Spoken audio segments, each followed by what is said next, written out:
Welcome to the Trade Advisory Network YouTube channel. I'm John Bujaya, co-founder and managing director of Trade Advisory Network. On this channel we will publish short educational videos on a variety of subjects concerning trade and supply chain finance. This first series of videos focuses on URDTT, that's the Uniform Rules for Digital Trade Transactions, which was published by the ICC in October 2021. This is episode 3.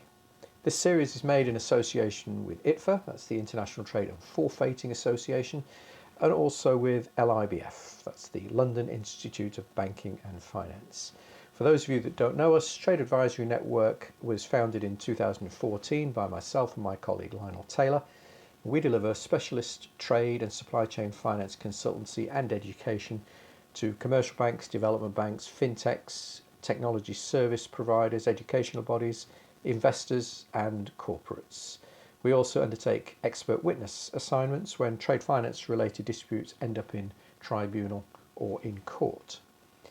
If you feel that your organisation would benefit from direct engagement with Trade Advisory Network to refine and implement your digitisation strategy, develop your trade and supply chain finance proposition, or to develop a bespoke education programme, then please drop me an email or check out our website. Contact details are on screen and in the video description.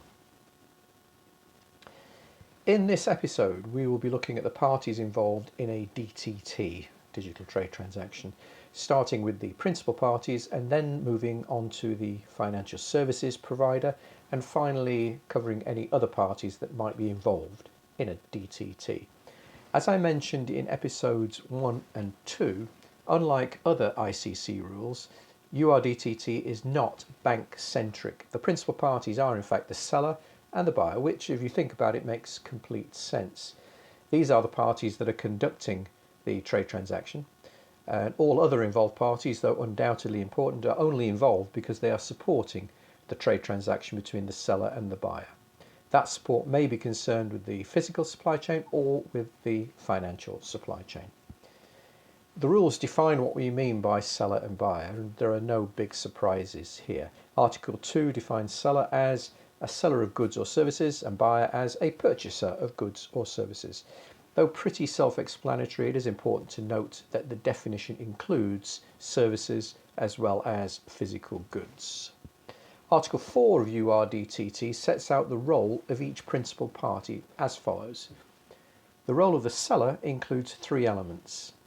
The seller is required to deliver goods or supply services in accordance with the terms and conditions of the DTT, and the seller is required to provide information required to enable the delivery of those goods or the supply of those services, and the seller is required to provide any additional information specified in the DTT in the form of electronic records.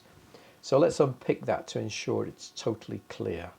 Note that the role of the seller is described as including certain elements. This is important as the rules do not limit the role of the seller.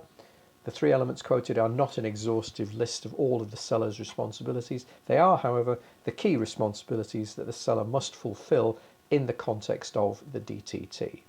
A key part of the seller's role is to deliver goods or services in accordance with the DTT.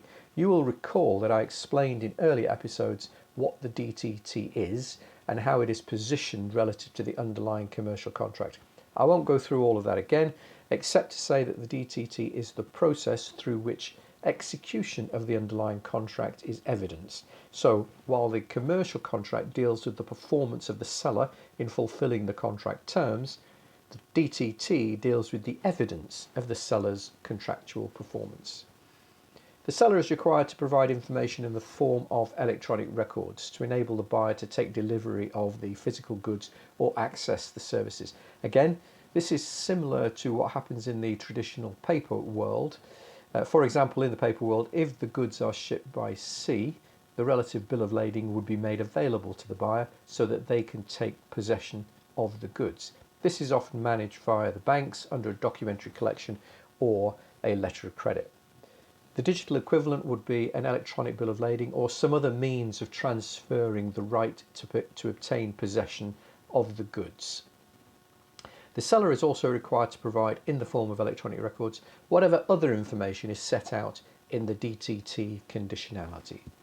When we cover electronic records in detail in episode 4, I will provide much more information regarding the practical implications. At this stage, let me just say that the DTT will set out what the submission of electronic records must include.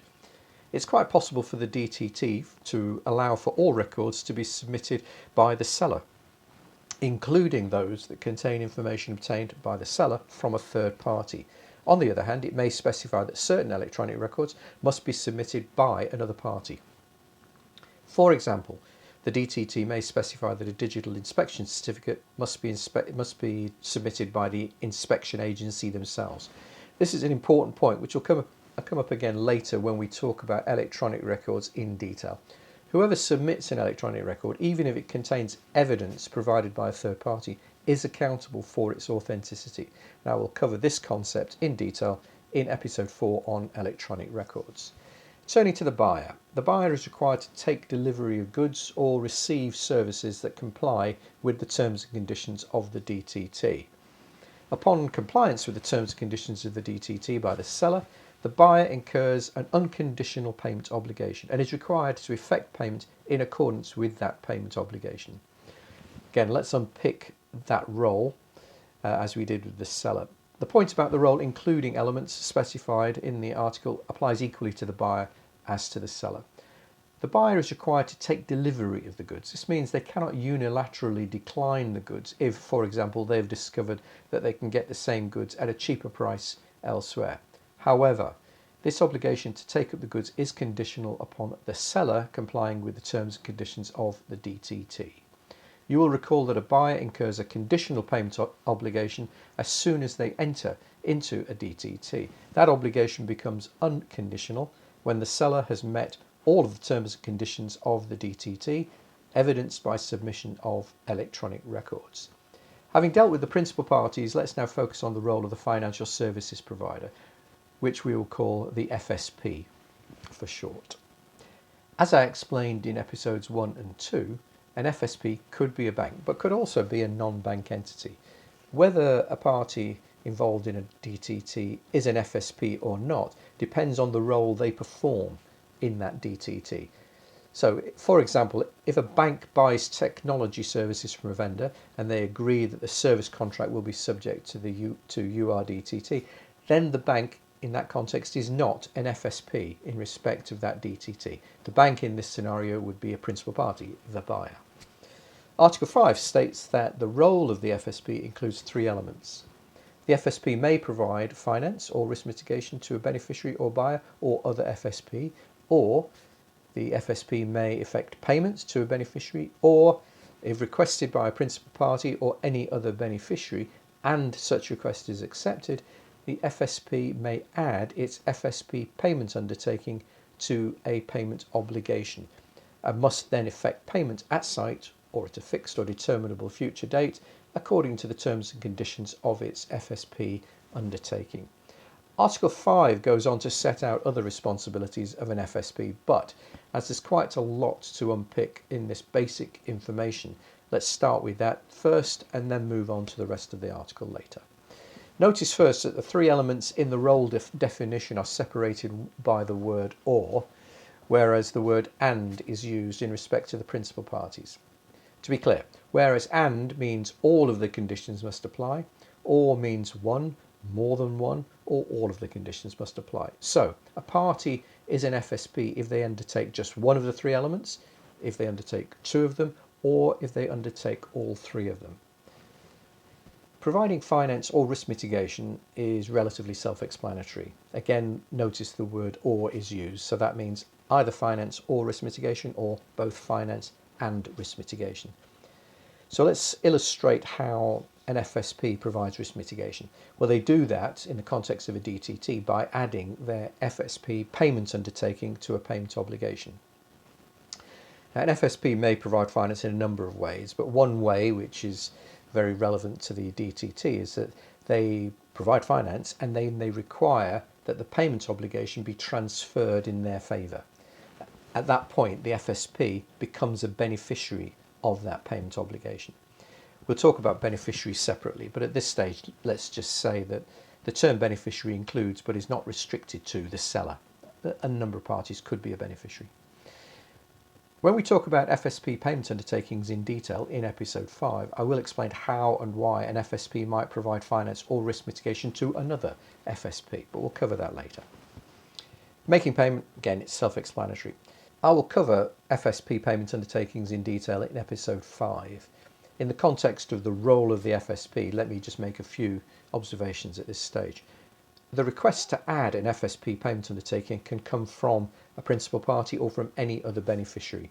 Now, as mentioned earlier, a seller is one example of a beneficiary as well as being a principal party. It follows, therefore, that it is possible for the other principal party, the buyer, to request an FSP to add its FSP payment undertaking to a payment obligation. Note that an FSP is not obliged to comply with the request. This is obviously a risk decision. Having added its FSP payment undertaking to a payment obligation, the FSP is then required to effect payment in accordance with its terms and conditions. So let's continue now with Article 5. 5b states that an FSP does not deal with the goods or services to which an electronic record submitted under a DTT may refer.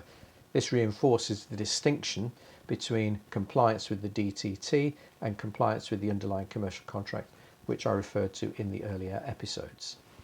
Articles 5c(1) and 5c(2) are very important as they provide clarity regarding the FSP's accountability for the authenticity of any electronic records that may pass through their systems. As a general point, an FSP does not assume liability for the authenticity of an electronic record that passes through their systems as part of the processing of a DTT. An FSP does, however, become liable if they act as a submitter of an electronic record, and I will cover the role of submitter shortly. To be absolutely clear, an FSP is not exempt from the general rule that any party that receives an electronic record as an addressee and then subsequently submits that same electronic record as submitter becomes liable for its authenticity, and I will cover the role of addressee shortly. Finally, Article 5d states that an FSP that adds its FSP payment undertaking to a payment obligation is bound by the same version of URDTT that is applicable to the principal parties. So if the principal parties had agreed to modify or exclude any part of URDT as a condition of their DTT, which they are fully entitled to do, then the FSP is bound by the modifications or exclusions as well. Turning now to other parties and the roles that they fulfil, let's start with the term beneficiary, which we've used a few times. Article 2 defines the beneficiary as the seller or any other party or person that has acquired the rights and benefits of a payment obligation in whole or in part as transferee. To illustrate, if a payment obligation is transferred or negotiated where this is possible under applicable law to an FSP that is providing finance, that FSP becomes a beneficiary in respect of that payment obligation. In the context of electronic records, the rules define both the addressee and submitter. An addressee is the party or person that receives or is granted access to an electronic record by the submitter. A submitter, on the other hand, is the party or person that sends or makes available an electronic record to an addressee. The term party is defined in URDTT as a principal party or an FSP. Other parties may be involved in a DTT, but they are not explicitly defined in the rules. Their involvement will usually be as submitter of an electronic record. For example, a carrier that submits evidence of shipment becomes a submitter under URDTT.